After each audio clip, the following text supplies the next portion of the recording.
ძალიან მაინტერესებს ისი ახსენე რომ ნანი ჩემთვის იყო რაღაც ყველაზე მნიშვნელოვანი ადამიანიო აი არა როგორც მომღერალმა როგორც ადამიანმა რა ისწავლე ნანისგან პირველ რიგში ეგარი რომ ვიცხოვრო დღევანდელი დღით, იმიტომ რომ მისი მაგალითით მართლა ასეა, ანუ თვითონ ასე ცხოვრობს. ერთია რომ რაღაცა დაგარიგოს ბებიამ გიჩიჩინოს, ის ჩიჩინიც რაღაც გამოიღებს ბოლოს შედეგს, მაგრამ აი როცა თან უყურებ ადამიანს უკვე 90 წლის ხდება ივლისში როგორ ცხოვრობს, ხო? და როცა ის მართლა ამბობს რომ თავარია დღეს, აი ეხლა აი ამ წუთას მადლობა ღმერთო, აი ეხა. ეგ მე რაღაცნაირად ხო ამბობენ რომ მაგალითია მშობლისგან ყველაფერი და არა ვთქვათ მარტო ვერბალური ნაწილი.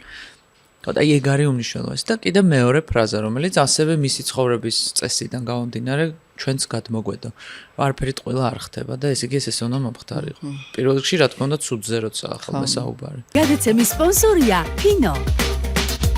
ფინო, როცა სახლში სიმყუდროვეა.